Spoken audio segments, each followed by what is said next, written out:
Hello guys, this is your friend Naruto Addict 3.0 and we are back with a new fanfic. What if Naruto fell in love with Hinata on a lonely island? Emotional Part 2. And if you enjoy this fanfic then please press the like button and subscribe to my channel for more fanfic like this. And now let's start the fanfic. Early morning, Naruto looked at the sea with a smile as he took a good long draught of the cool sea air.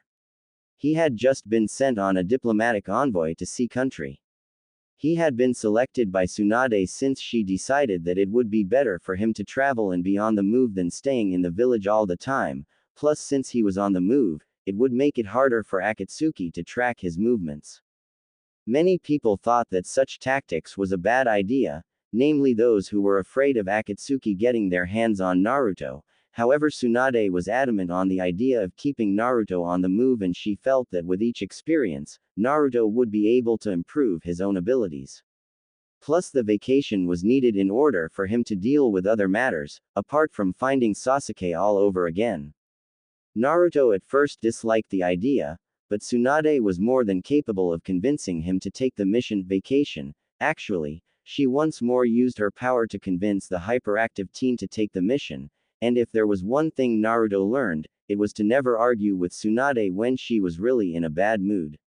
However, he didn't dislike Tsunade and considered her as family and in a way, he didn't mind the trip.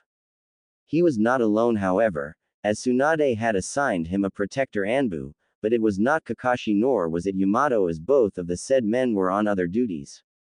Yamato was currently working on with gathering details on Akatsuki, alongside Jiraiya. Kakashi was busy taking care of Asuma's old team of Shikamaru, Choji, and Ino. Sakura was currently working on making some new antidotes and also learning a few new techniques from Tsunade. Hinata was not around for today as she was busy working with Shino, Kiba and Akamaru on several details around the village until Kurenai was fully recovered from giving birth to her child, who turned out to be a boy. Everyone was busy and here he was, riding a large liner and heading back home to Konoha. It would take several days before they made it back to Konoha, so he might as well enjoy himself even if this vacation was not what he had in mind in the first place. However, he took in the smell of food and with a grin, made his way into the galley. As much as he missed Ichiraku ramen back home, he was not adverse to the food on the ship, though he wished they would try some pork in the food. As he made his way to the mess hall, he decided to order another meal. He took out his frog wallet and smiled at the good amounts of money he still had left from his last missions. He paid the cashier and took his food with him. He and his protector were currently taking different rooms in the upper cabins and the rooms were spacious enough to allow private dining for the guests. As he made sure to balance the meals he was carrying, Naruto then recalled the time he had been placed on this mission. Flashback. In the Hokage's office. What? You can't be serious, Tsunade Obasan.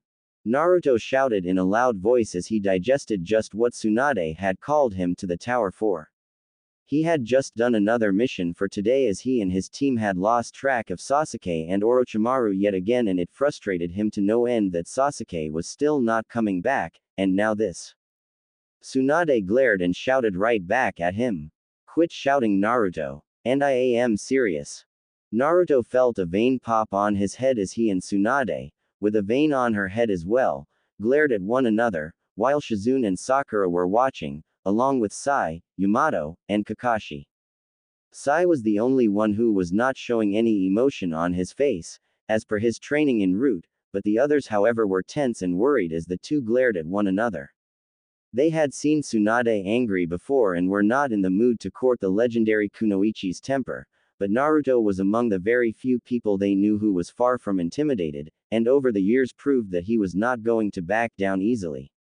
The two still glared at each other for a few more minutes until Naruto decided to just cool his head and he sighed and glared at Tsunade. Fine, I'll do it, but you still could have just sent someone else, Tsunade Obasan. Yes, I would have, but I prefer that you go since you've been working non-stop lately. You're not going to be able to track Sasuke if you're down and out, Naruto-kun, and he's not been seen weeks, so we think he might be on the move as well. So just to be sure, you can try finding clues while they're in sea country on the off chance that he and Orochimaru are up to something there. Naruto smiled widely at that as Tsunade smiled a bit at the look of happiness on his face, but she was still being serious about this and spoke with authority to Naruto. But make one thing clear, Naruto-kun, do not try to do things on your own, and don't use your new Rasengan no matter what. Do not try to engage either Sasuke or Orochimaru if you run into them. Do you understand me? Naruto looked at Tsunade and saw a slight pleading look in her normally cool and tough facade, and having known how Tsunade had suffered when the two men she loved in her life died from Shizune, the niece of her loved one Dan, he knew that she would never forgive herself if anything happened to him. He might argue with Tsunade, but he did respect her and he knew that she respected him back, so he should at least show faith in her judgment, and even if it was a bit flawed at times, it truly helped him grow stronger, not just in his overall skills as a ninja, but as a person. With that in mind, he nodded. I won't do anything foolish, Tsunade Obasan. I promise. Tsunade looked at the blonde ninja and sighed with a bit of relief as she could see that he meant every word. As much as she wished not to let him loose, she knew that she said herself that Naruto would become a great ninja and an even better Hokage in the near future. After all, his father had been one himself. Tsunade and her teammate Jiraiya were among the very few who truly knew about Naruto's relationship to the fourth Hokage, and who his mother was. He so resembled them both it was uncanny, and she wanted him to survive to fulfill his dream. Granted, her method was a bit off the wall, but it worked as Naruto grew even stronger. However, she knew better than to let him go alone without any supervision. You're going to be accompanied by another on this mission, Naruto-kun, so don't think that you're going to be on your own all the time. Naruto then looked at Tsunade and wondered just who she was going to assign to keep an eye on him. He knew that it couldn't be Shizune since she was Tsunade's secretary and she needed to work with all the paperwork in the village. It certainly wasn't going to be Kakashi since he had been assigned to fill in for the deceased Asuma until Shikamaru, Choji, and Ino got a new sensei. Yamato was taking the time to help Jiraiya track Akatsuki. Sai was getting used to working with the others, and he was still not used to having the guy around, and as much as he would have wanted it, Sakura had duties to take care of here in Konoha as well, so just who was Tsunade Obasan going to pair him with? He got his answer as a knock came on the door, and when it opened, a female voice came into the room. You wanted to see me, Hokage-sama. Naruto turned and spotted someone who he didn't recognize at first, until he looked a bit further at her face. Why does she look so familiar to me? End of flashback. Naruto learned later from Kakashi that he was being accompanied by Azuki Yugo, an ANBU that he had trained with years before in his time in the military arm of Konoha, and she was Gekko Hayate's former girlfriend. He recalled that Hayate was among those killed in the attack of Sand when Orochimaru had duped Sand into attacking his home village, though the Chunin swordsman had been killed before that attack itself. The woman was currently resting in the room that she stayed in and apparently was very tired with all the traveling they had been doing once they got into Sea Country. They had done their mission to deliver the Hokage's message to the leader they had to visit, but to his disappointment, they found no trace of either Sasuke or Orochimaru. It felt like going back to square one all over again. Naruto put those thoughts aside as he arrived in front of Yugo's room and he knocked on the door, hoping that Azuki was awake. The door opened and the violet-haired female Anbu opened the door. She was not dressed in her Anbu armor for this mission and was instead dressed in the same fashion as Kakashi or Yamato was and had only the vest off. Yugo looked at Naruto in a bit of surprise as she appeared to have been somewhat busy before he had arrived. What is it, Naruto-kun? Sorry to disturb you, Yugo-san, but I brought you your breakfast. I don't know what you liked, so I hope this is okay for you. The female Anbu looked at the wrapped meal and smelled the food. She smiled at Naruto gently and moved aside. Please come in, Naruto-kun. Thank you for bringing it to me. Naruto smiled as he walked into the spacious room that Yugo stayed in. The room was well furnished and comfortable, just like his room without being too showy. The Hokage had managed to place a good deal of money on the operation, though Naruto was rather thrifty in that regard and kept a good amount of his money hidden away for further use, and away from Jiraiya, so not all of the money was from Konoha's accounts. Yugo's vest was on a nearby chair next to a table and she was currently working on checking up on her supplies of weapons. Naruto waited for Yugo to move the weapons aside and he placed her break fast on the table. The female Anbu smiled at how nice the young genin was when he placed her break fast on the table. He certainly was quite the gentleman, and so unlike the Kyuubi inside of him. Like many people from nearly 12 years ago, Azuki Yugo knew of the Kyuubi being sealed inside of Naruto by the Yondaime, though she was very young at the time. And it had been quite a number of years since she had seen the young blonde as she had grown up when training in the ANBU. She had met him in the funeral of the Sandaime after Sarutobi was killed and she had to admit that the young boy had grown up a lot since she had seen him when he was a baby. In fact, when she had seen him in the Hokage's room, she was a bit surprised that the blonde teen looked vaguely familiar to her until she was told who he was. The first few thoughts that came to her mind were how much he had grown since she had last seen him, how tall he was, and he certainly had grown a lot more good looking. At the remembrance of that last thought, she chided herself for thinking of such things. Besides, Naruto was still too young. Granted, he was no longer 12 years old, but she did have 8 years ahead of him, and it was odd for her to think that way of the blonde kid. Now he was already nearing the age for that sort of thing, but she shouldn't think about such things for now. She still held on to the memory of her past love Hayate, and she still cared for his memory, and while it was hard knowing that he was gone, she still cared for him, and as such, it was hardly proper for her to think about these things involving Naruto of all people. But he was still a nice boy nevertheless. As Naruto placed down the food, he then thought that he felt he had forgotten something, and it didn't take very long for her to find out what it was that he had forgotten. Darn, I forgot to get a drink. What do you want to drink, Yugo-san? I'll pay for it. Yugo smiled at him and replied to his question.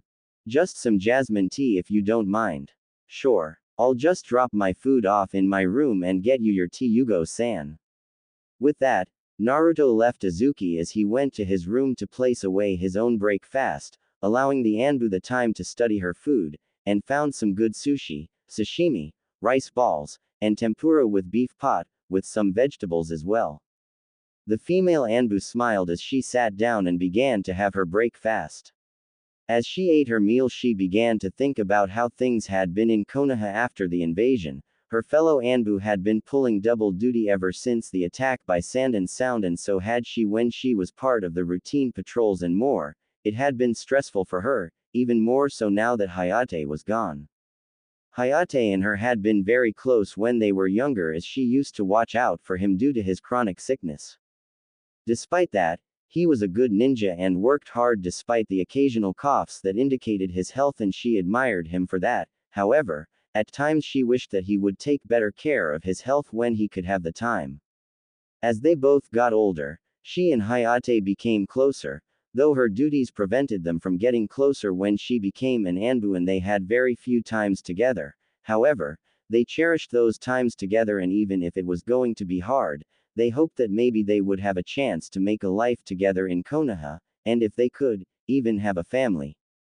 But it was never meant to be when he was found killed days before the Chunin exam and the invasion of Sound and Sand, though she eventually found out that the Sand Jonin Baki was the one who killed Hayate. He vowed that he was willing to face her anger for the death of her beloved. However, she had gathered the courage to move on, and though she no longer had Hayate by her side, she still made sure to make him proud of her by continuing her duties in defending Konoha from those who threatened it. However, it was hard for her to move on, and at times she woke up and cried when she knew that she was alone in her room. No, Hayate-kun would have never wanted me to be moping all the time. I have to be strong and I have a duty to do. With that, Azuki managed to stop herself from crying and focused on her food, and she turned and smiled when Naruto once more knocked on the door. She had learned that the blonde ninja knocked on doors in a certain way, so she could tell that it was him on her door. She got up and opened the door, and sure enough, the blonde ninja was before her with a teacup and a small pot filled with warm jasmine tea on a tray. Here's your jasmine tea, Yugo-san. Azuki smiled warmly as she managed to keep herself from crying as she recalled how she and Hayate would drink the same tea together. She then reached out and took the tray. Thank you, Naruto-kun. No problem. I'll finish my own break fast and head off to the deck for training. I'll be there if you need me, Yugo-san. As Naruto walked into his room, Yugo smiled at him as she looked at his retreating form, and she once more found herself admiring the blonde ninja as he had been growing stronger and certainly looked a lot more impressive looking. She chided herself once more when she found herself looking at his posterior. Yugo blushed a bit and sighed, as it had been so long since Hayate's death, and despite knowing some very nice-looking men in her time, she still didn't feel inclined to start another relationship. But she admitted that she was a woman after all, and like any normal woman she had needs too. The female Anbu put that aside as she went to her table and poured herself a nice hot cup of tea and drank the liquid as she finished the last of her break fast. After a few minutes of quiet reflection and relaxation, she wondered what she should be doing today. She didn't have many duties as she was only assigned to keep Naruto safe, and while she was not the best Anbu in the rest of the corps, she had enough skill for Kakashi to trust her with the safety of his student, and so did Tsunade. And she was not going to break that trust to either of them, as she was not planning to be sent back to being a genin once more. She sighed as she finished her meal and decided to go out and do something to relieve the boredom that had settled on her for some time. As she finished her meal and looked out into the ocean, she heard footsteps rushing out, and from the sound of the feet, it would no doubt be Naruto himself, and she wished him the best of luck with whatever training he was going to take. She then decided to observe just how skilled Naruto was, and then took out her own weapons and left her room. As she made her way to the deck, there were times that several male passengers gave her leering looks, but she ignored them as she moved to the deck to see to her charge. Hayate admitted that he was at times wondering why she, a beautiful woman, would be interested in him, but she assured him that she was serious about her feelings towards him, and he decided to leave it at that. This was happening since she was not wearing her normal Anbu attire to better fit into her mission of being Naruto's guardian. Speaking of which, she wondered just what sort of ruckus did Naruto start this time. However, it seemed that the peace was not going to last, as an alarm filled the air. Pirates! Azuki groaned and quickly rushed to the deck, and as she looked at a nearby window, there were indeed several smaller boats filled with pirates. The men on the ships appeared to be dressed in the usual garb worn by pirates and were armed with an assortment of weapons, from spears, harpoons, clubs, swords, and other weapons. Pirates plighted the waters on more than one instance and were always a nuisance to many shipping businesses. That was why some ship liners had their own corps of soldiers to fight them off. The female Anbu reached the deck and blocked a strike from a club with her kunai. She looked and found herself staring at a man who looked messed up with a beard caked in salt crystals and smelled of rotting fish. The man smiled at her in a disgusting manner, and paid for it as Azuki managed to kick him aside and defeat him, sending him crashing into three of his companions, and they too fell right back into the drink.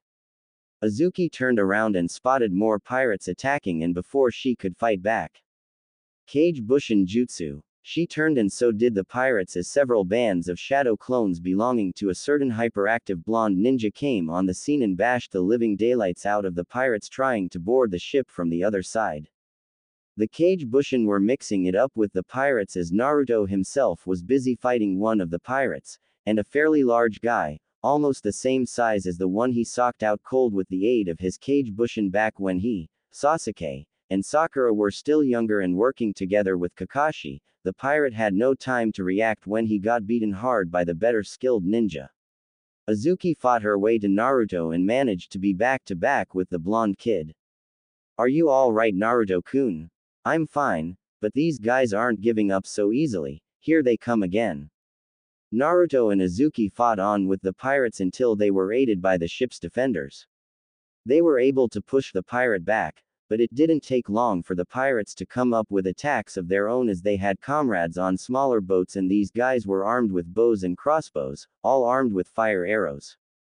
The arrows came as several more pirate groups attacked, and even Naruto was getting overwhelmed, not because of the pirates, but because of both the battles with the pirates and putting out the fires at the same time. At first the fires were manageable, but with the pirates attacking and the fires spreading, even Naruto knew that the situation was not looking good.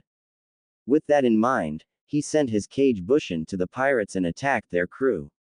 And after a few minutes, the pirates were forced to retreat. However, the damage had been done, and while the pirates didn't get the loot they wanted, the ship they had attacked was too badly damaged as the fires spread too rapidly for the crew and the brave volunteers to contain as the ship burned. Naruto did his best to help contain the blaze so as the crew could leave, and the Kyuubi was not happy with what was going on. Kit, we've got to leave the ship now. She's burning too fast. I know that, Fox. Just give me a few more minutes until we can be able to get the others out of here. Damn it, Kit. Now is not the time to play the hero here. As Naruto helped keep the fires at bay, he was suddenly grabbed by Azuki, who had managed to get a lifeboat that was still moored in. The rest of the crew had already left the ship, and while there were others left on the ship, the female Anbu knew that it would already be too late for them to escape. Her main concern was Naruto-kun's safety, both as her duty to the Hokage and her own desire not to let this young man die after all the things he had done for the village. But there. I know, Naruto-kun, but your safety is my concern. The female Anbu managed to get the blonde ninja on the boat, and as the boat was about to be lowered down, she was stunned to find that one of the containers in the deck was filled with explosive tags. Oh no. Azuki managed to get on the boat and push off until they were in the clear, but the tags exploded and the ship was blown apart. The female Anbu used her strength to steer the boat clear, and they seemed to be going out of it, but then Naruto blocked an incoming plank of wood that was burning hot and sending out embers. The plank was destroyed by the blonde ninja, but the explosion had sent out more debris from the burning ship, and some of them managed to hit home. Naruto was able to heal due to the Kyuubi's chakra. But the female Anbu was hit by a burning piece of wood hard on the shoulder, and had bypassed her vest's padding and placed splinters that were now buried deep into her right shoulder, and another burning piece of sharp wood struck her hat on her head, making the female Anbu groan in pain and nearly fall off the boat as she was losing consciousness. However, she didn't fall into the water as Naruto managed to grab her, and the blonde managed to guide their boat away as the ship sank to the bottom of the sea. The blonde ninja then looked at his older guard and found Azuki to be unconscious from the blows to her body from the debris that hit her hard. As soon as he was sure that they were away from the burning boat, which was now out of sight, he looked at her wounds and he panicked as he saw the bits of wood that buried themselves on her shoulder and the bleeding from her head from a rather long gash on the back of her head. This is not good. What the hell am I going to do now? Naruto then realized that they were going to be in serious trouble if they were not able to make it to land and find a medical specialist fast to treat Azuki's injuries, and to make it worse, there were signs of rain coming in soon as the clouds began to gather. The blonde decided to do what he could for the female Anbu, but he had no idea how. The blonde didn't have any medical training to speak of, and he had no skills in medical jutsu at all. Man, I wish Sakura-chan was here. Kit, how bad is she hurt? She's bleeding really bad on the head and there's splinters of wood on her shoulder. The blonde heard his resident growl at that, and he waited for what the Kyuubi was going to say next. And he didn't have to wait very long. There's bound to be some islands near this area. We'll have to head west for now, there might be one there. But what about? Head wounds always bleed badly, Kit, but check her head, is it cracked or broken? Naruto slowly ran his hands on Azuki's head and noted that despite the blood, her head seemed fine. There were no signs of cracking as far as he could sense. I don't feel anything, but what can we do? I don't know any medical jutsu. I noticed that, but we can fix that soon enough, use your chakra like this. As Naruto followed the Kyuubi's instructions, he was relieved to see his blue chakra turn into green chakra, the type used in healing jutsus, and he noted that the head wound on Azuki was disappearing, though there was a lot of blood in her hair. The wound appeared to be holding as soon as he was finished, and the Kyuubi spoke to him. There, not the best medical jutsu you and I have, but it'll keep her wound from bleeding, keep the bones from cracking, and it'll allow her to mend on her own. What about the wood splinters on her shoulder? Shouldn't we remove them? We will, Kit, but not out here. Now haul that butt of yours and find an island. Naruto wasted no time and took the rudder and followed the direction west without argument. He would have wanted to trade word barbs with the kitsune, but now was not the time for such things as he had to ensure Azuki's safety first. As the boat made its way west for several hours, Naruto turned to look behind him and he swore as he spotted dark storm clouds moving towards them. That is not good. The blonde then focused on guiding the boat, and as the boat moved on, thankfully the currents were good, they were now a good distance ahead of the clouds, but the blonde knew better than to relax as he knew that the medical jutsu he used was not permanent and Azuki needed proper medical care if she was to be fine. He heard her moan in pain as the motions of the waves made her body move to hit the sides of the boat, though that was slow, the splinters were buried deeper in her flesh, making her groan more in pain. Damn it, we've got to do something. Quit yelling, Kit. We're almost there. See those birds? Naruto looked and spotted several gulls flying away from the approaching storm clouds that were still a good distance away from them, but gaining speed. I see them, so what? Think, Kit. Birds like them have nests around here, and the only place they'd nest is on islands. Those birds are heading home from the storm, and right to an island. Keep an eye on them for as long as you can. The blonde followed the Kyuubi's advice, and after several more minutes, they spotted a large island ahead of them, and seemed to have a good deal of foliage, trees, and some large cliffs as well. The place looked ordinary, but after all they had gone through for several hours, the island seemed like paradise as Naruto used the tides to guide him into the island.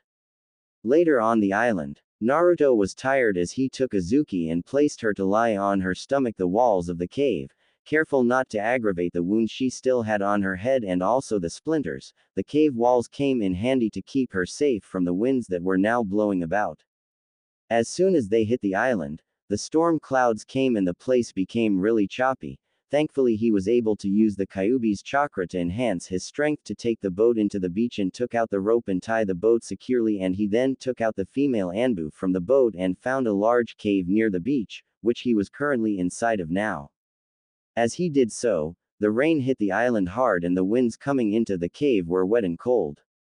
This made Naruto shiver and he knew that he had to help Azuki first, but he knew they needed a fire and fast. There should be some driftwood in this cave, better go look for it as soon as you can, Kid, and get a fire going. But what about Azuki? We can't leave her like this. Keep your damn shirt on, Kit. If you want, take off that jacket of yours and use it as a blanket for her when you have the chance, but for now, we need to find wood for a fire, or else the cold will make things worse. Naruto sighed and looked about. Using a small flare from a small bundle that he had with him in his pouch, he had to leave behind his scroll back in Konoha to make some extra room for the flares. He didn't think they would be useful, but Kakashi insisted, and now he would have to thank that Jonin for the advice.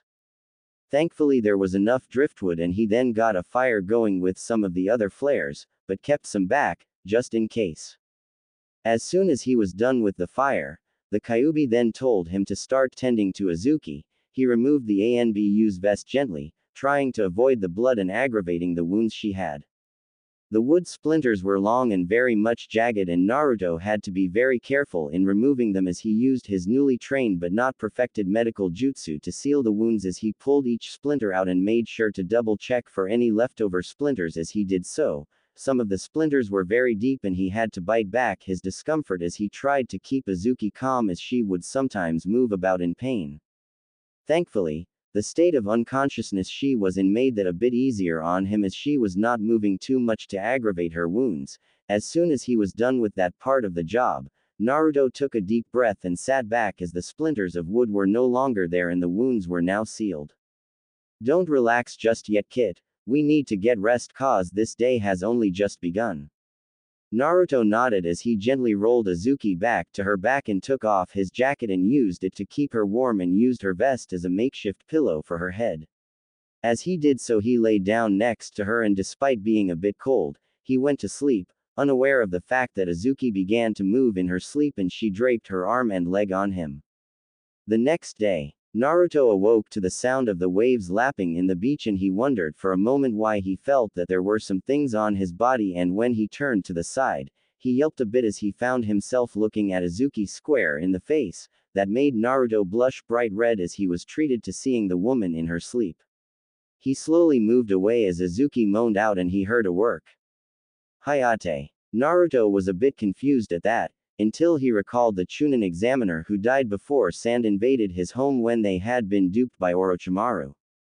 He sighed and felt sorry for Azuki to have lost someone she cared deeply about. He knew how that felt as well. He had lost some people important in his life, the Sandaime, Haku, and most of all, Sasuke. He however put those feelings aside for now as he knew that he had to take care of Azuki until she was feeling better. The Kyuubi was already awake and spoke to him. You okay, Kit? Yeah, I'm fine. Good. Cause we need to find some food and supplies fast if we're going to be here on this island for a while. We will need to find some herbs to patch up her wounds more since the medical jutsu we used isn't permanent, so haul Kit. The blonde nodded as he left the cave and went out to find whatever food and supplies he could get. The island turned out to be one of 3 large islands and it was the largest one yet, and there were a lot of things that could be found edible on the island. There were large amounts of berries and more there, though the Kyuubi warned Naruto on which ones to take and which ones to avoid due to poisons in them. The two managed to find several birds' nests and took some of the eggs with them, along with catching some small fish in a nearby river and some small rabbits as well. The two then moved on and the Kyuubi found several patches of naturally growing herbs that had medicinal qualities and told Naruto to take as much as he needed. The two then returned to the cave and placed their catches on the ground as Naruto found a good stream of fresh water nearby at a pool near the cave. That was a good sign according to his resident as fresh water was far better than salt water as salt water was not fit to drink by any means, unless purified. Naruto then wondered if he should wake Azuki up from her slumber, but the Kyuubi advised against it. Her mind needs to heal for a while Kit, so don't try to wake her up, not to mention we still need to treat those wounds of hers, but first, we need to eat. Naruto then followed the Kyuubi's directions as the 9-tailed fox showed him how to boil the fish and the eggs by digging a deep pit in the sand outside, wrapping the food in thick leaves with some flavoring herbs and then burying the food into the pit and placing several large heated stones around the leaf bundles using a stick to take the stones out of the fire that he started, and then buried the pile under with sand. It would take some hours for that to be done and he then got the remaining fish on spit sticks to cook over the fire. He then got to work and skinned the rabbits carefully and then when he was done, he cooked those as well. The blonde ninja was tired from all the work, but he was then told by the Kyuubi to gather some more items to treat the still recovering and asleep Anbu. Naruto nodded and went out and found some clean stones that were smooth and easy to grip and some coconuts that could be opened. Naruto went to work as the Kyuubi instructed as he opened one of the coconuts and took out the water to quench his thirst and scraped off the meat to be eaten and used later on. The shell became a pestle as Naruto placed the herbs into it and mixed it with small amounts of water as he began to gently crush the herbs. It was hard work as the day pressed on and the sun came up, but the blonde ninja did what he had to do to ensure the well-being of not just himself but Azuki as well.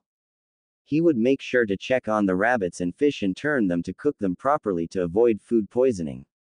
As he did so, he also checked on the female who slumbered and noted that the wounds were still not fully sealed. He was a bit worried as he checked her condition as best she could. So far she was fine, but he had to be very sure before he moved on. He then went back to the herbs and after a few hours, the herbs were ready.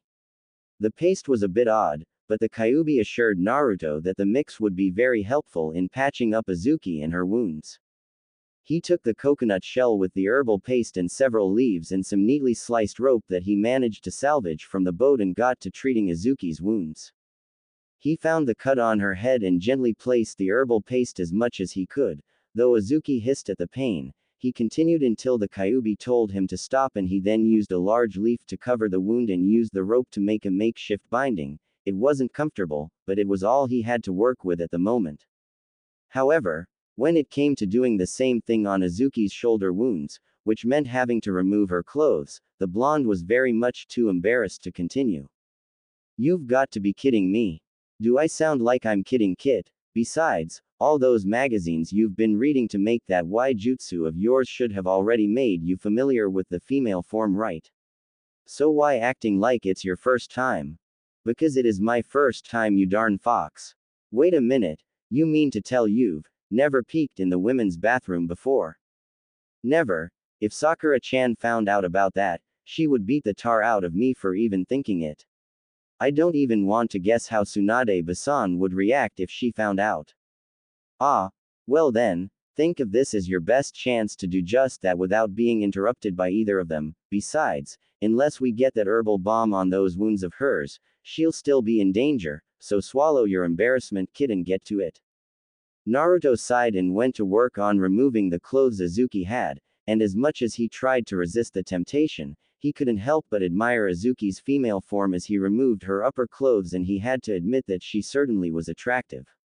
Her face looked beautiful despite the rope that was there that held her head bandaged secure, and her purple-black hair was smooth and silky, not mention her full red lips and. Naruto blushed brightly as he realized just where his thoughts were going. He admitted that he was no longer the naive 12-year-old that he was years ago, and he had grown up a lot since then.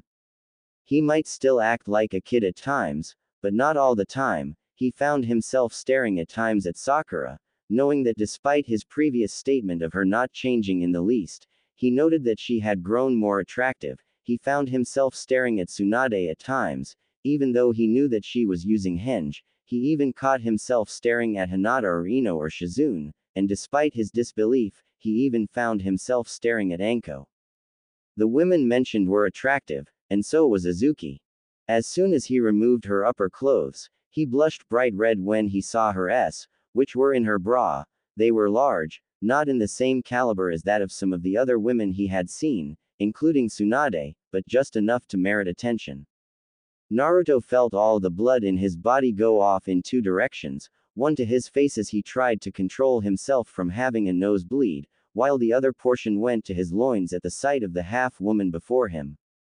She was very much a strong woman, and her training in the Anbu was obvious as she was both slim and strong at the same time. He could see the strength in her form and face, and even when she was asleep, he admitted that she was attractive, even with that strange tattoo she had on her arm. Hey Kit, I know that you like the show right now, but we've got work to do right now, so stop staring at her. Now follow my directions so we can get this done with and have breakfast. Those fish and eggs should be done about now, along with the rabbits and fish. Naruto followed the instructions given by the Kyuubi as he made sure to place the herbal balm paste on the still healing wounds on Azuki's shoulder. The woman was still out of it, but the Kyuubi assured him that she was recovering on a good enough pace on her own. All they had to do was make sure that her wounds would heal well. It took him a bit more to finally finish placing the balm, and he then used the leaf to cover the balm, and despite his discomfort, he made the move to place the leaf underneath her bra so the article of cloth could hold the leaf on its own. Naruto then placed back on Azuki's clothes and then went to check on the food, and he was happy to note that the food was well cooked and ready for consumption. He took in his fill of the food and then decided to make some soup from the leftover meat and herbs in water. As soon as the soup was made and was good enough to eat, he was shown by the Kyuubi on how to make a spoon from a piece of wood with his kunai. Thankfully he still had his kunai and shuriken to help him out, along with the flares as well. Azuki took in the soup gently as she was helped up by Naruto, who was careful not to spill the soup, and the blonde was happy that she was at least eating something to help her keep her strength. As soon as she finished the soup and the meat and herbs, it was already midday, and the Kyuubi decided that it would be better that they explore the island to see what else they could find in order to ensure that until rescue was possible they would be in good hands.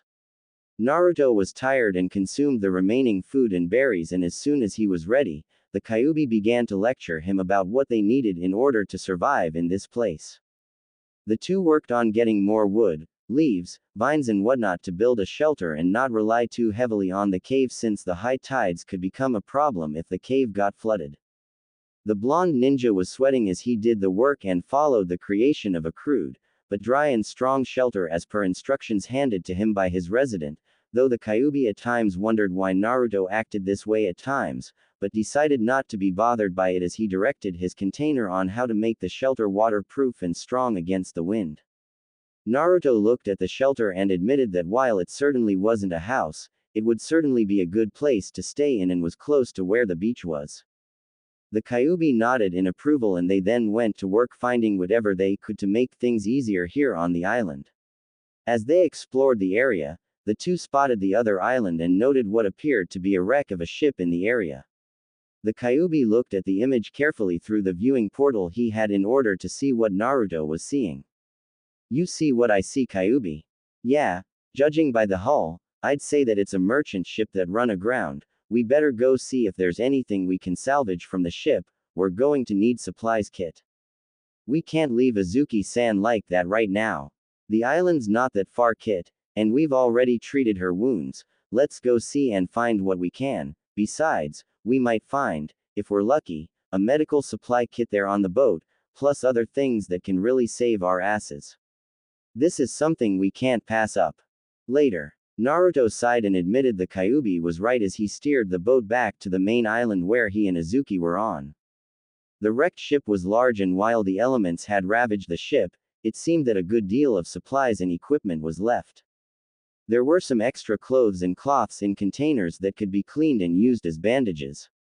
Wrappings, rope and more. There were also supplies such as oil for lamps and the lamps themselves, rope, metal support beams, matches, flares, utensils, containers for water, some cooking utensils, and whatnot. There was also a herbal medicine kit, all the things that could really count, along with several other good items, a ball of fishing line, a box of needles, some tools, and more, all the things needed to keep things going. Well now, not a bad haul kit. I guess. Hey Kyuubi. Yeah, thanks for all the help, I owe you big. Ha, you owe me nothing, Kit. You're my container, and until I do find a way out I'll do what I can to keep you from dying, for my sake and yours. I'm just doing what comes naturally. How do you know so much about what you taught me this morning? I mean, I thought, well, you only lived for destruction. Well, that is true, but don't forget, Kit, I'm already an immortal and I've lived in this world long before your village ever existed, or the countries for that matter. Plus, I do get bored easy even with fighting, so I pass the time learning other things, and when I pose as a human at times, they certainly help. You pose as human? I didn't know that. Ha, there's a lot you don't know about me or my kind, Kit. Let's just say that I know ways on clone jutsus that not even the cages know about. I'll tell you about them someday, but let's hurry up and check on the patient, shall we? Naruto nodded as he once more parked the boat and went to check on Azuki and smiled a bit as she was doing well and there were no signs of infection in her body at the moment. As soon as he was able to check her condition and be thankful that she was fine, he went on to catch some more food and make some new herbal balm as well. He took a few of the containers and found a spring on the island which had cold fresh water and took it with him to make sure that he and Azuki had fresh water for drinking, cooking, and more. The blonde then made more soup for Azuki while making a blanket for her and a new fire as well to keep them dry. As they were done, he once more fed the soup to Azuki, who took it in and she sighed softly as she took in the food. He then placed the blanket on her and took in some of the leftover food, and as soon as the blonde felt full, he decided to take a quick dip in the sea for a swim, and despite his still embarrassed state he was now bare of his clothes and got in a good swim for a few minutes to cool off. He then returned and made sure to keep the sleeping Anbu company and to monitor her condition. As the day wore on and reached the night, Naruto had managed to build a large signal fire, under the Kyuubi's instructions as well, and made sure to have fuel ready to keep the fire prepared. As soon as he was done with the signal fire, he was able to catch some more fish and rabbits, along with some wild vegetables that he was able to find. He made some new soup for Azuki from vegetables, meat, and herbs. He managed to use a container and helped Azuki take in her food.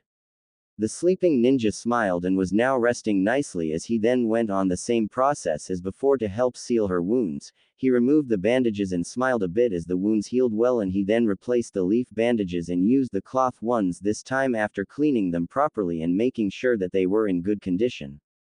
Once the new bandages were set in, things were a lot easier as the Kyuubi then told him that they both needed to sleep and it seems that Azuki would soon be waking up. Naruto smiled and closed his eyes at the news and went to sleep. If the Kyuubi was right, then they could say the new shelter that he had built earlier that day and would avoid a possible flooding if the tides were too high. The next day. Where am I? Last I remember was steering away from the boat when the explosive tags went off. Wait. Where's Naruto-kun? Azuki opened her eyes and found herself in a cave of some sort, and she felt some throbbing pain that was fading at least, that made her recall the injuries she had sustained before, and that made her worry as she reached the back of her head and was surprised to find a bandage there. And as she reached her shoulder and noted that underneath her clothes was another bandage, she looked and noted that while the bandages were not the best, they did their job well. She looked and saw Naruto sleeping nearby, and as she drifted a bit closer, she noted how peaceful he slept, showing to her that he must be very exhausted to be sleeping this late in the day. The Anbu then realized that this meant that Naruto had been taking care of her while she had been out, and she couldn't help but smile warmly at the sleeping blonde ninja. She saw that despite the still existing prejudice to him, he was proving to be so different. He had a kind heart, a gentle nature, and a warm soul. Not to mention he had certainly grown in looks while he was at it. She checked her inner chakra and smiled as it was in the best of status and decided to go out and get some stretching done and maybe get cleaned up. Later, Naruto awakened and was partially awake since had been very busy since yesterday, but his sleepiness vanished the very second he spotted Azuki no longer on the bed. Panic filled him and wondered if something or someone had gotten to her while he had been sleeping. He quickly took out his kunai and looked about, panic increasing until he decided to get out of the cave and find the female Anbu just in case something had happened to her. He then decided to wake the Kyuubi up and get his help in finding the woman. Wake up, Kyuubi. Arg, knock it off. You better have a damn good reason for the shouting, Kit. I do. Azuki's gone. She's what? Gone. We've got to look for her now. The two went out to look for her, and as far as things went, they were not having any luck at the moment around the beach area, and there were no signs of anyone having been on the island, as he only saw his footprints, that is until he spotted the other set of footprints, and that meant that Azuki had walked out of the cave and into the interior of the island. Naruto felt a bit of relief, but was not entirely sure and went after the footprints into the interior. As he made his way into the island, he began to use his senses to track Azuki and use the trees as well as he leapt from branch to branch in his usual fashion. It was then that he spotted a river and heard a small waterfall nearby. And it was then that he spotted Azuki, who had taken off her clothes and was only in her bra and panties.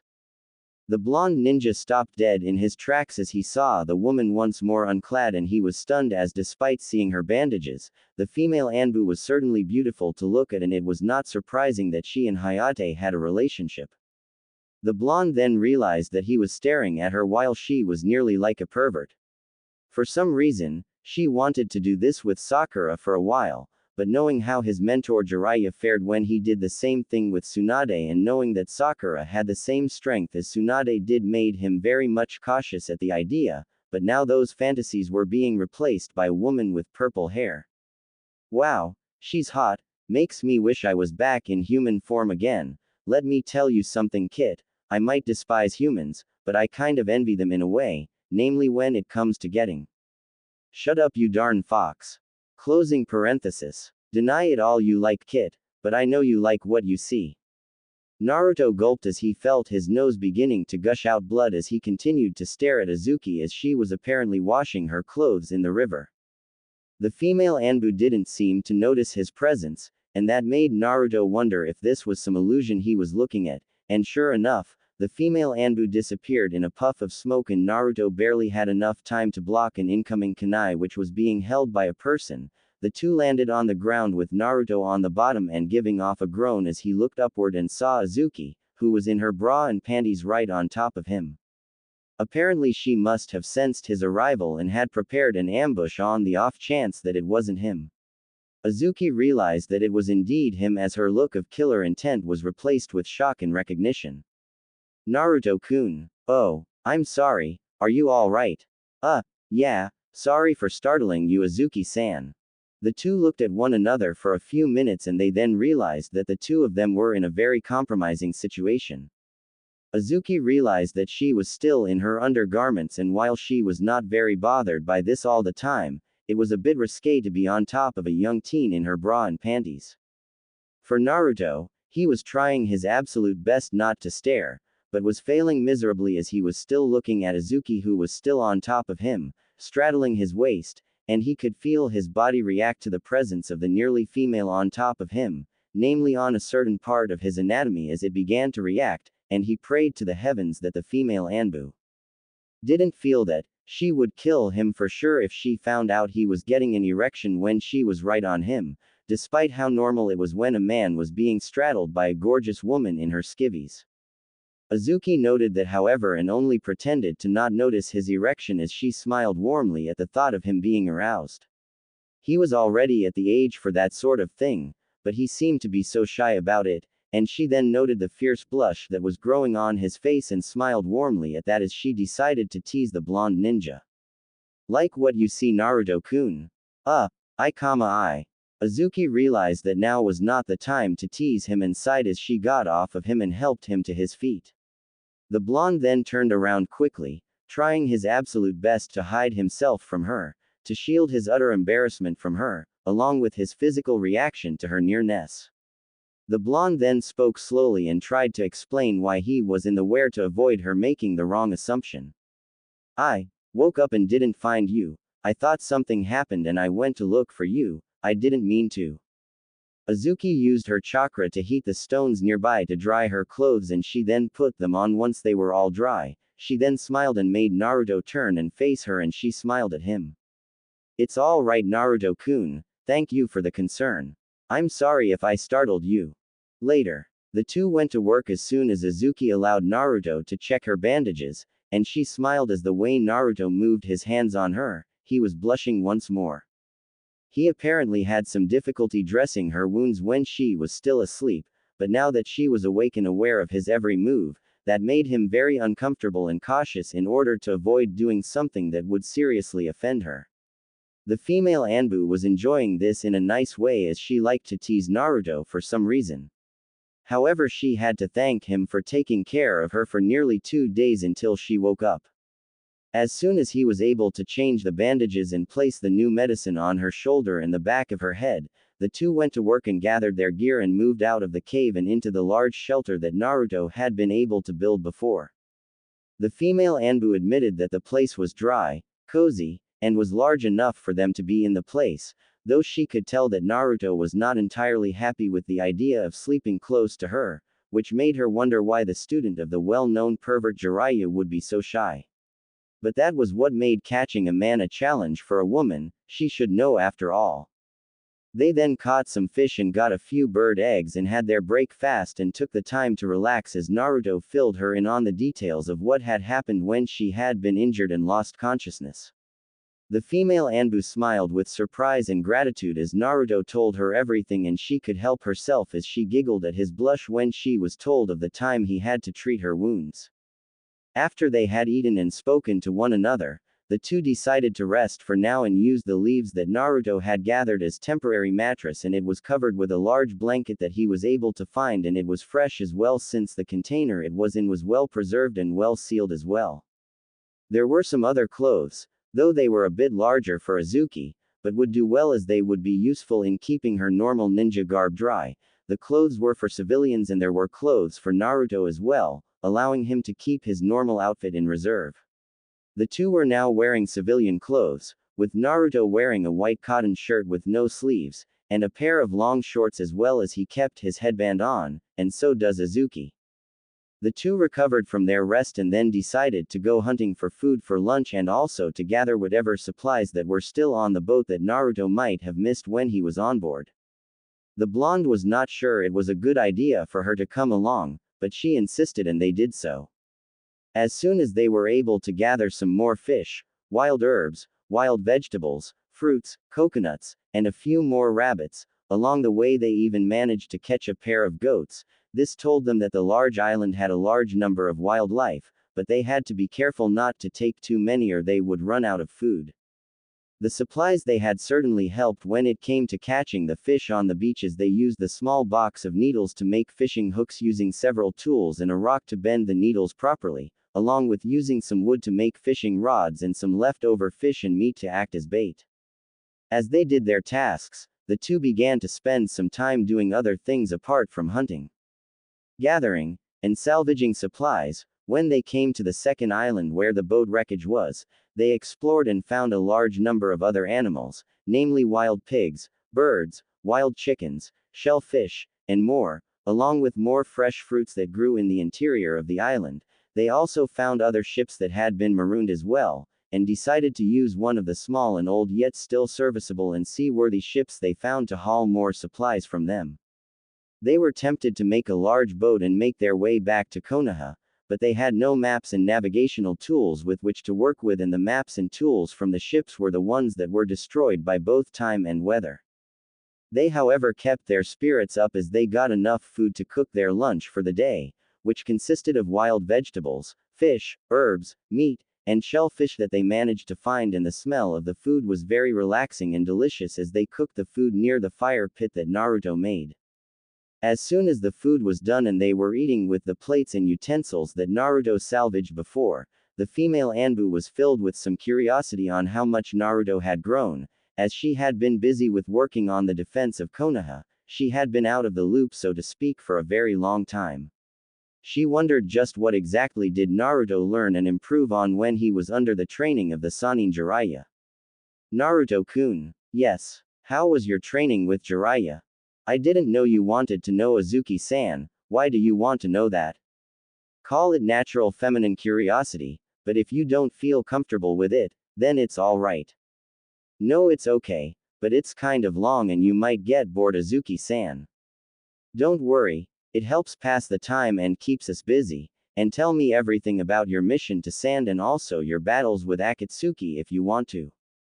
Naruto smiled a bit at the vested interest the purple-haired woman had on his life and decided to tell her his travels under the watchful eye of the pervert sage and his encounters with Akatsuki. And like he said, the stories were long, but Azuki didn't mind as she listened open-heartedly to the whole thing, and she had to admit that Naruto had indeed grown a great deal, and that was impressive in itself, as he was certainly a bit different from the younger self that he was nearly 3 years ago when she had first seen him. As the day wore on, the two decided to finish what was left for dinner, and when the day turned to night, Naruto went to check on the signal fire and it was thankfully still dry and usable. As they turned in for the night on the large mattress that Naruto had made using large collections of leaves covered with another large bundle of cloth, the blonde ninja made sure to be on the other side from Azuki, not to offend her, but to keep him from doing something that he might regret. While Azuki smiled as she looked at how utterly nervous Naruto was while he was getting ready to sleep. However, before the two of them went to sleep, the blonde once more decided to check on Azuki's wounds, and the purple-haired Anbu smiled as she took off her upper clothes to help Naruto in his efforts. Once more the blonde ninja tried to keep his hormones from acting up as he saw Azuki's nearly upper form still covered at least by her bra. He managed to keep it together and removed the bandages from her shoulder and arm and looked at her injuries, to find them already healed and no longer open, and that gave him the chance to sigh in relief as she was fine now. When he told Azuki as she put back on her clothes, she smiled and realized that she could now take a full bath now, and she told Naruto about her plans for the day later. Naruto blushed at that and they both went to sleep. The next day, Naruto and Azuki woke up once more as the first slivers of early morning light came in on the beach, plus the sounds of waking animals told them that it was going to be a new morning on the island. Naruto woke up early so as to get ready for another run of looking for their next supplies of food, while Azuki woke up to go to the same river that she had been cleaning her clothes before and take a bath in order to freshen up as well. She had a feeling that since Naruto and her were the only people on the whole island, the blonde would be around soon enough. She put that out of her mind as she told Naruto her destination and left. There was no soap, but she didn't mind as long as she was able to get the dirt off of her body, and that was enough for her. As Naruto returned a few hours later with his catches, which included more bird eggs, berries, fish, shellfish, wild vegetables, and a small but strong wild boar that he managed to hunt down, he decided to place the food there for a bit in the camp and cook the fish, the boar on a spit. He then decided to go and get more fresh water. As he moved through the jungle, he heard splashing sounds of water and he realized that the sounds must be Azuki taking that bath she mentioned to him a while back when they woke up. The blonde then had to fight with the Kyuubi and his own hormones as they began to tell him that he should go take a peek and see just how attractive the purple-haired woman was without any clothes on, but the blonde ninja tried not to do it as he still had to head back to their shelter, and no doubt Azuki would beat the tar out of him if she caught him. With that conflict in his mind, he decided to just head back to the camp and wait. Damn it. Why do I think these things? Kit, it's normal for you to think those things, and trust me when I say that you are no different from any normal man with needs. You have no idea the kind of dreams I've seen you have, especially with that pink-haired teammate of yours. I think that old perverted sage is rubbing off on you apart from me. Hey, who told you that you could just go ahead and invade my personal dreams about Sakura-chan? I don't need to invade those dreams of yours, Kit. You radiate them out so much it's maddening, but now you seem to be looking at that Yugo woman with more intent than a starving man looking at an all-you-can-eat buffet, and to tell you the truth, I want you to do it. You're nuts, you nine-tailed fox. Besides that, she might not like it if she finds out about me peeking at her. Trust me, kid, when I say that you don't have to worry too much. Remember that time she straddled you in nothing but her bra and panties? That incident tells me that she doesn't mind you peeking at her when she's in the, and I'll admit, she's seriously hot. Naruto quickly blushed and his face was now bright red as he recalled that time when she was on top of him in her bra and panties. But he calmed down and spoke. Maybe that's true, but how would she react if about me being inside of you?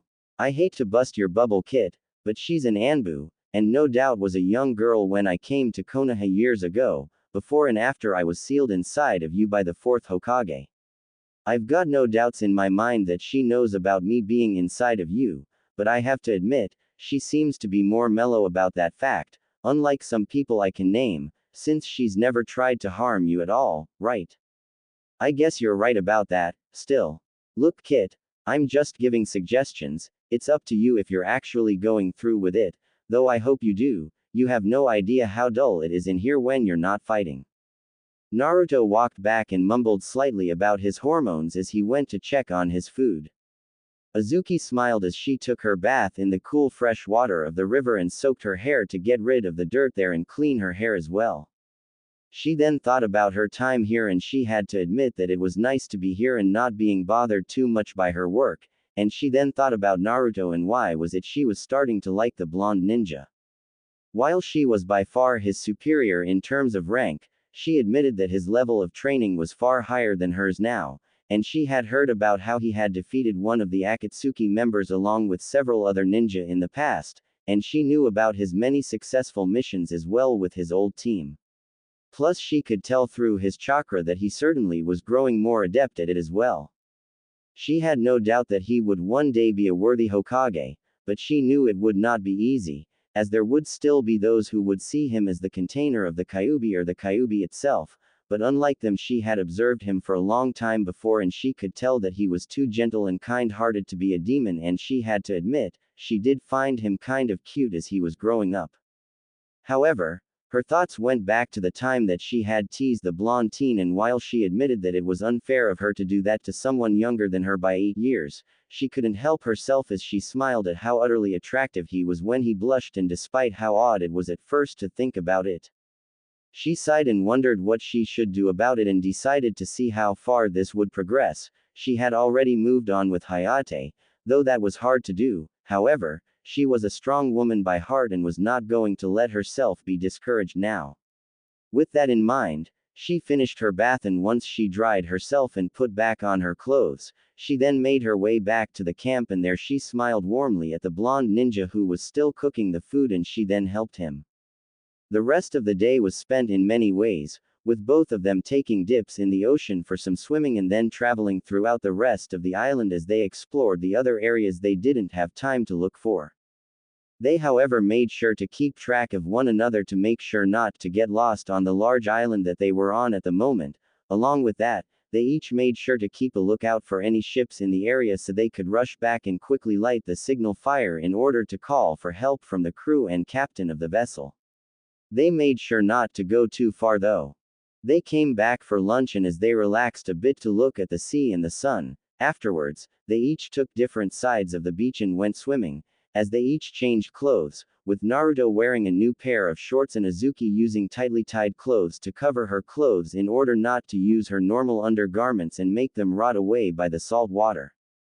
They spent the whole afternoon swimming and headed back towards the beach for a light meal, and as the sun set, they once more tried to spot any boats, and after dinner and making the fire to keep warm, they both went to sleep.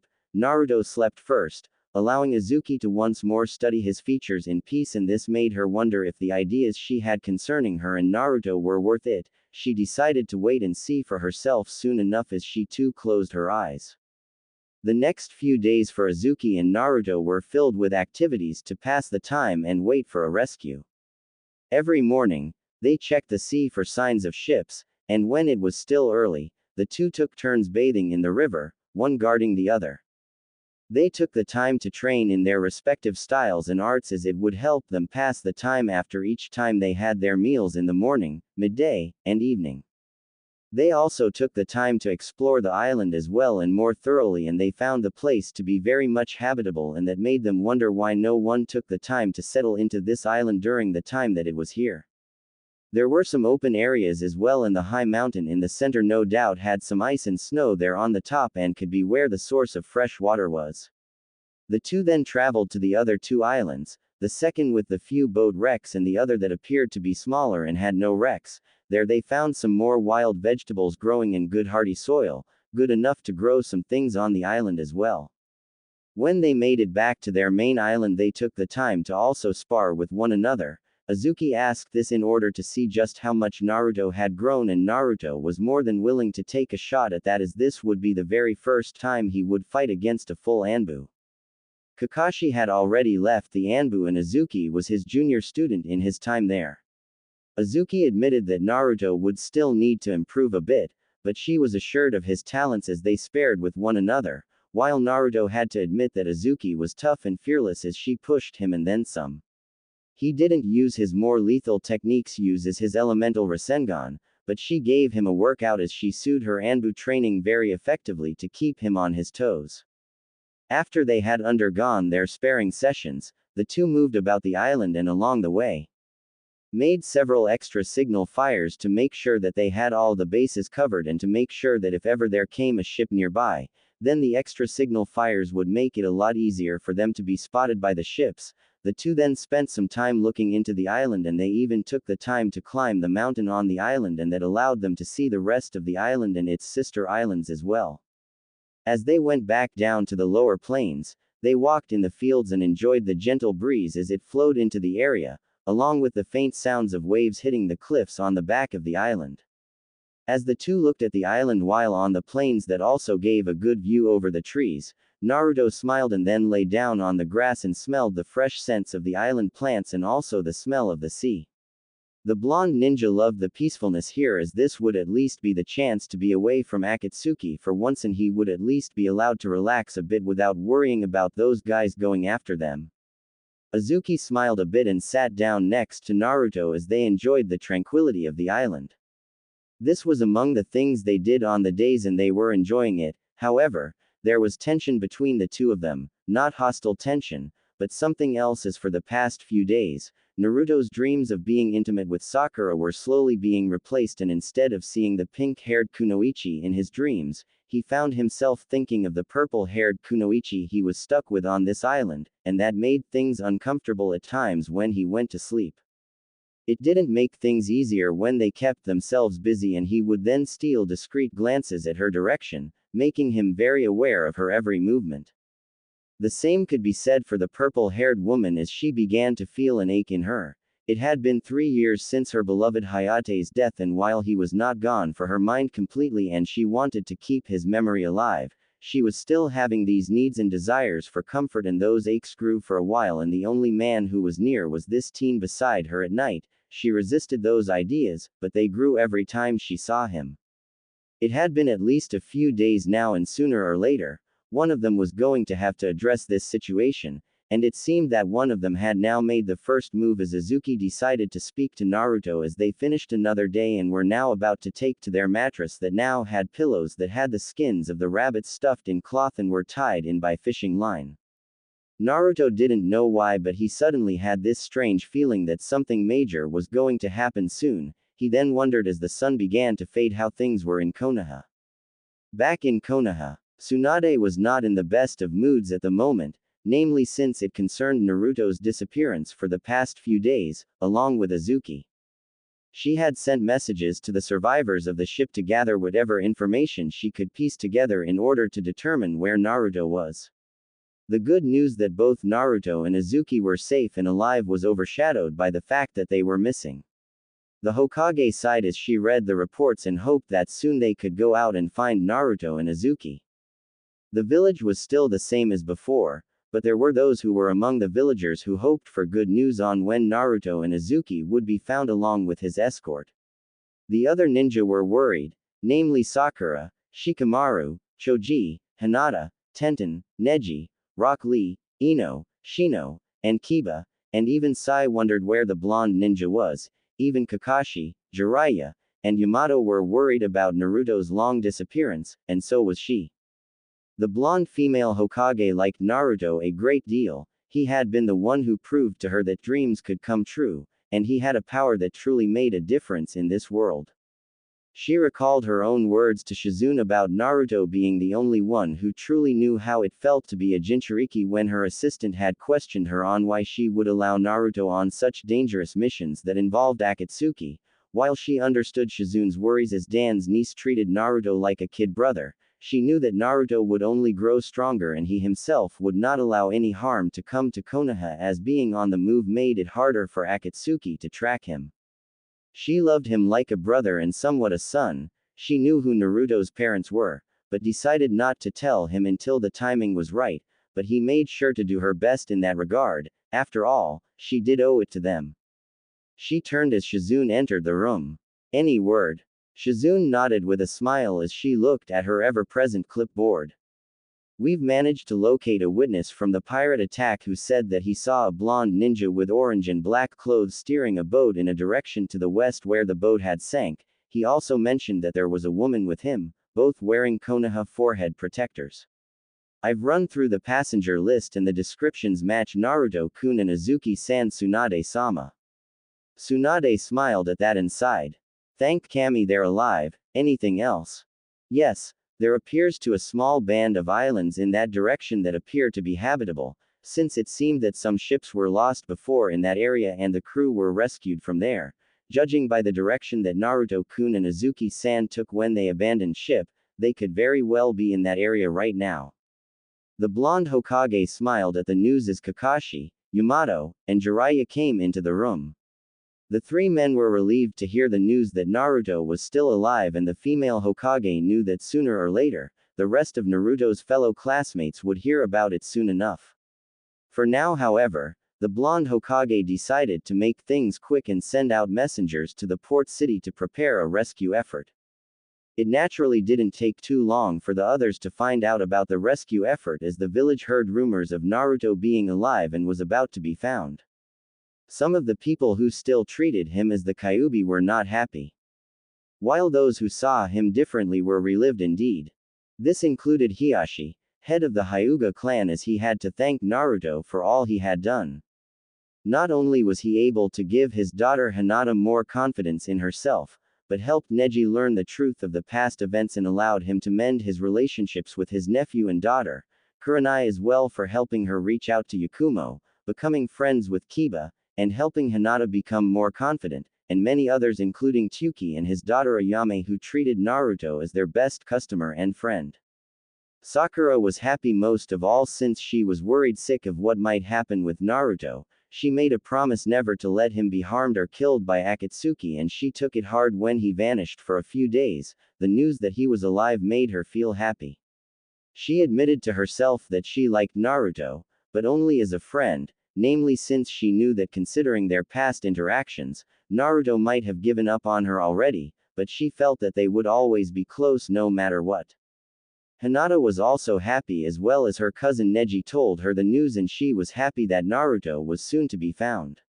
She and the others were eager to see just when they would be able to finally locate Naruto and get him out of whatever mess he found himself in. Back on the island, Naruto was about to get some shut-eye when he spotted Azuki looking at him for some reason, and that made him wonder just what was it the purple-haired Kunoichi had in mind. Azuki-san, is something wrong? The purple-haired woman smiled and replied. I wanted to ask you something, Naruto-kun. It's very important to me, and I guess to you as well when you answer it. Naruto faced the female Anbu and wondered just what was it that she wanted to talk to him about.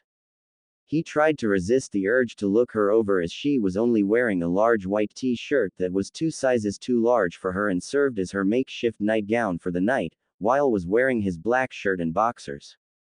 Even with the oversized shirt covering her, the light of the lamp in the shelter, mixed with the moonlight, allowed him a good view through it to see her slender and well-proportioned female form. He gulped and looked at Azuki's face, which showed her serious manner to her very quickly.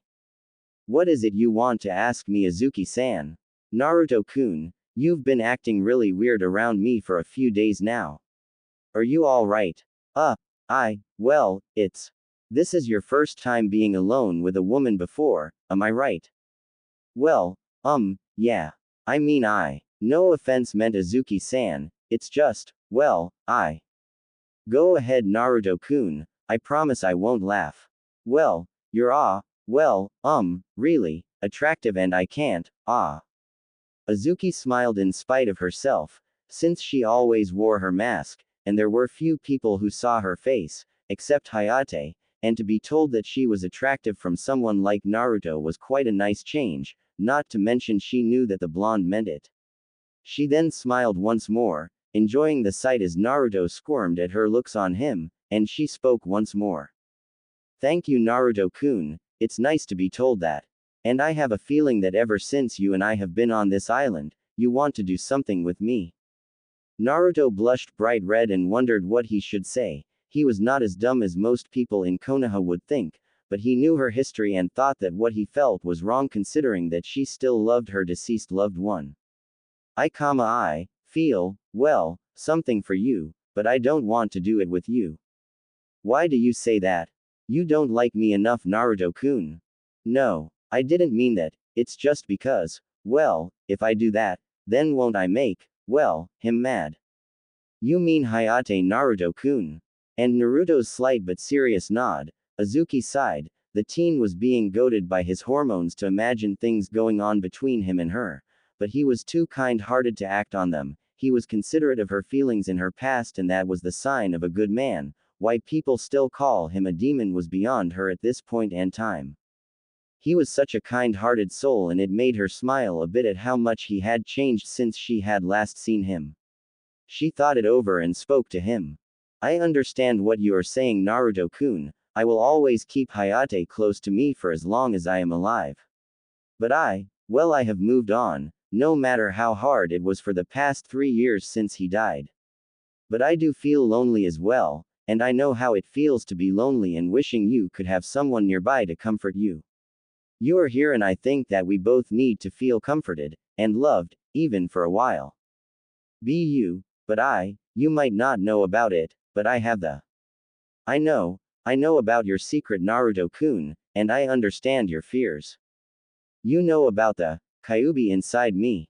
I am an Anbu, so I do know about it, but I don't see you as the Kyuubi. You are who you are, Naruto Uzumaki, the most unpredictable ninja in Konoha, and also the one who dreams to be Hokage. Tsunade-sama thinks highly of you and knows that someday you will be Hokage.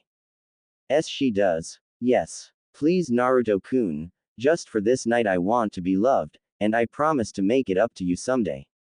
With that, Yugo kissed Naruto and did so gently so as to not frighten the young man, and as a few moments passed, Naruto also kissed her back, despite the roaring blushes on both their faces as they did so, and as soon as they broke the kiss, they looked at one another and Naruto gulped as Yugo smiled warmly at him and reached out with remove his clothes. The female Anbu looked and saw the concern and worry in the blonde teen before her, and she couldn't help but smile at that. It was nice to see that his kind-hearted nature was there still despite the passion and lust she saw there. It was endearing to know that he was concerned for her well-being. It made her feel happy to know that, and it made Naruto even more an attractive young man in her eyes. I'm all right, Naruto-kun, it's just been a while since I felt that, I'll be fine. Are you sure? Oh yes. Give me a moment or two. Naruto did just that and waited for Azuki and she kissed him as she got used to feeling this intimate connection once again in her body. The pain and discomfort faded and soon enough she was filled with the feeling of fullness and a pleasure that she had missed for 3 years. It was addictive to say the least and she was reveling in it and then she felt the desire and hunger. A hunger she knew only a man could sat. She gave Naruto a nod and the blonde ninja took that as his cue and then he began to slowly move out of Azuki's wets. Oh Kami. Naruto never felt anything like this before. It was similar to what Azuki had done before to him on his with her mouth and tongue, but it was different at this very moment and it was sending shockwaves of pleasure and heat into his body and brain. He felt like he was in heaven and he didn't want to leave. As soon as he was nearly out of Azuki's wet, he pushed back in and the feelings were exciting to say the least. Azuki moaned her desire and pleasure and reached up to caress Naruto's face and they shared another hot kiss of pleasure as Naruto slowly began to speed up with his actions and his thrusts into her wet vagina. The two lovers continued with their actions and the pleasure mounted between the two as Azuki moaned out her pleasure and Naruto shouted out his own pleasure as well. The two kept at it for quite a while as Naruto began to pick up speed and power, making Azuki even more aroused as she held him fiercely and the two kissed each other deeply as well. The purple-haired female Anbu relished the feel of it all and she looked at Naruto as he did his best to make it to the point of no return and she decided that she would have to change position. With a little movement and some position changing, it was now Azuki who was on top of Naruto and while the blonde ninja was somewhat surprised by the action, he didn't stop it at all as he looked at how utterly why Azuki looked at the moment, covered in her sweat, her breathing a bit labored, her eyes burning with desire and her wide body in front of him at this very moment. The purple-haired Anbu smiled as she continued to move her body up and down her lovers and she was enjoying it utterly as her cries of pleasure indicated. Oh yes. Ah. The two continued with their actions as Naruto touched Azuki's large S and played within the nipples, much to her delight in his own desire and the blonde was reaching his limit and so was Azuki, having not done this in 3 years.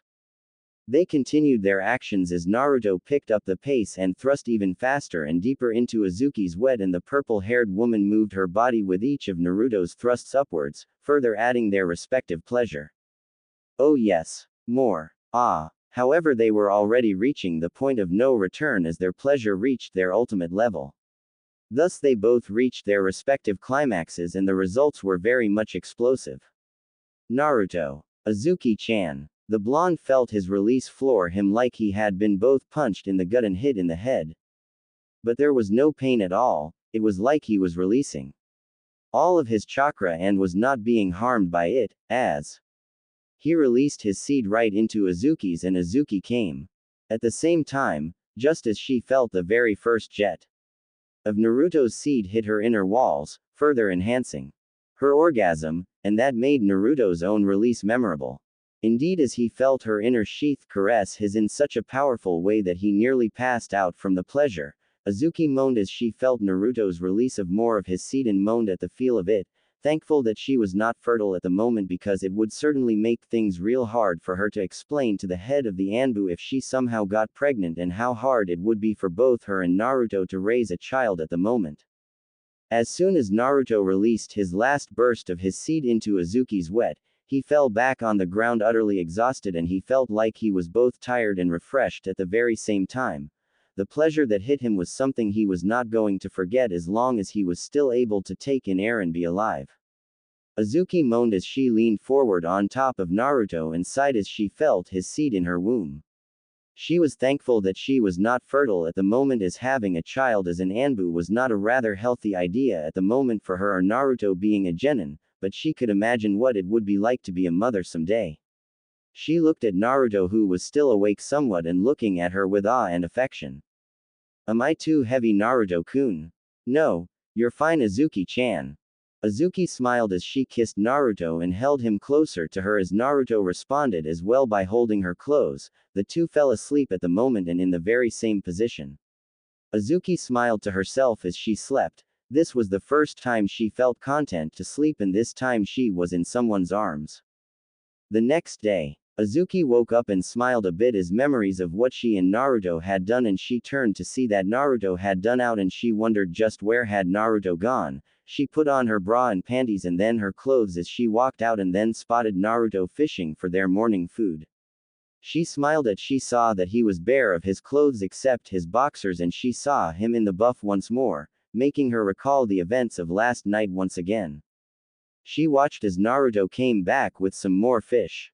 And she greeted him with a smile as he walked up to her. Before he could respond or say anything else, she kissed him on the lips, and despite being surprised, the blonde responded with equal fervor, making her smile brightly. As she parted after a minute worth of intense lip lock, she noted that Naruto had brought her a few of the island flowers, some violet flowers, and she smiled as Naruto placed the food down and gave her one of the flowers in question. She smiled and held it as she spoke. "My, you're a romantic one, Naruto-kun, thank you. You're welcome, Azuki-chan." The female Anub kissed Naruto as she decided to go and take a bath before having breakfast, and as she headed off towards the sea, Naruto looked at her as she moved on, whistling slightly to himself as he gazed at her as she sashayed in the way only a woman of confidence would. "Hey, you really outdid yourself, lover boy. Who knew a guy like you had that much guts to bed a lady like that? You were watching the whole time." "Oh yes, to tell you the truth, Kit, there's not much to do apart from watching records of your dreams when you're not fighting, and this one, I am definitely going to have fun with this memory all night long. This will really tide me over until the next battle." "You pervert. Takes one to know one, Kit. I guess those times you did read the old man's novels finally helped you out, huh? I guess you're right at that. Hey, enjoy, Kid, and don't worry, I know how hard it's going to be if you manage to get her pregnant, which was why I took the liberty of using some of my chakra to prevent any pregnancies. I don't think you're ready to have children anyway. I guess." Naruto coughed and went back to work as soon as he was dressed in his normal clothes and decided to take care of gathering some firewood in order to start a fire to cook their breakfast, along with the fuel as well. But as he was doing those things at the moment, Azuki suddenly ran up to him and she was speaking eagerly. "There's a ship, Naruto-kun. I saw the sails while I was looking for some shellfish." Naruto was smiling and the two rushed to where they kept the signal fire, and with a quick use of the flints they found they were able to finally get a fire going with a lot of smoke. The two watched eagerly as they looked at the boat that Azuki had spotted earlier, and to their joy, the boat moved ever closer to their direction, and the two held each other's hands as they felt that they were now about to be rescued after many days on the island. But in the back of their minds, neither of them were going to forget what had transpired between them on this island, and as they were greeted by the sight of the crew of the ship, they knew that things between them were going to be rather different from now on. Epilogue. Naruto was currently heading back to his apartment. He was tired but not giving up as he planned to continue his training under Kakashi and Yamato on figuring out how to find Sasuke and Orochimaru, as they had yet to be detected, though he couldn't use the Rasengan that he was now able to combine with his element of wind. So far he had been able to train with not just his team and also with the others, with Hinata, who was still very much close to him as a friend. Of course he didn't tell the others that he was now dating an Anbu. Gods only knew what could happen at that stage. The only ones who knew about that were Kakashi, Jiraiya, and Tsunade so far. As soon as he opened the door to his apartment, he found himself suddenly aware that he was not alone in his home and quickly took out a kunai and moved into his home. Much to his surprise, he found a large takeout box from the Ichiraku ramen shop, and on the table were several large bowls of steaming ramen, all of which were his favorite flavor. He wondered what was going on as he walked closer and saw a note. "Dear Naruto-kun, I hope you enjoy the meals I bought for you, but if you're not in the mood for ramen tonight, then that's okay. I have something that's just as good, or better, waiting for you in your bedroom." The Kyuubi container wondered just what was going on around here and decided to put the ramen aside for the moment and find out just who was in his home. He knew that what he was doing was not exactly in his normal range of actions, but he needed to know just who was in his home. As he made his way to his room, he found his room clean and well ordered, and there was indeed someone in his room. It was a person with a cloak and wearing a mask, that he quickly recognized to be the type worn by Anbu, and he was getting even more confused. but he kept the kunai in his hand even though he was not very sure yet about his ability to fight a full-time Anbu, as he knew that despite not being in the field most of the time, Anbu were not to be taken lightly under any case. There's no need for that, Naruto-kun. Naruto looked surprised as he heard none other than Azuki Yugo's voce. And sure enough, the Anbu removed her mask, and sure enough, it was indeed Azuki Yugo who smiled warmly at her lover. This made Naruto smile back and place away his kunai as he spoke to Azuki. Azuki-chan, what are you doing here? Azuki smiled impishly, as much as she wanted to keep her relationship with Naruto Uzumaki a secret from everyone in Konoha as she was an Anbu. She was not going to make the mistake of letting time that she and him could use together slip past her, and since there was no need for her to be on patrol, she felt it was time she paid her lover a visit. I wanted to see you, Naruto-kun. Did I catch you at a bad time? Not really. I'm just a little tired from all the training, that's all. Azuki smiled at that in a way that made Naruto blush a bit and wonder just what she was planning. And sure enough, she was planning something as she walked over to him and spoke. That's all right, you might not have wanted to eat the ramen, but I can always put them away and heat them up later for you to eat. And as for you, being tired is not a good thing, and that is a problem. I can fix that for you, Naruto-kun. Azuki removed her robe and Naruto's eyes bugged out as he saw her, without a stitch of clothing on. The look Naruto gave the female Anbu was priceless as she kissed him right on the lips. And as soon as his surprise passed on, Naruto was more than ready to jump in as he kissed Azuki back as they ran their hands on each other as Azuki helped Naruto remove his clothes. The Kyuubi whistled in its cage as it observed the whole thing and made preparations to make sure to record the whole thing. He was going to enjoy this day very much, and at least his container finally gets to enjoy life and the simple pleasures of being with a woman. It was an even better bonus that his container gets to be with an experienced woman. Good luck, Kit, you'll need it.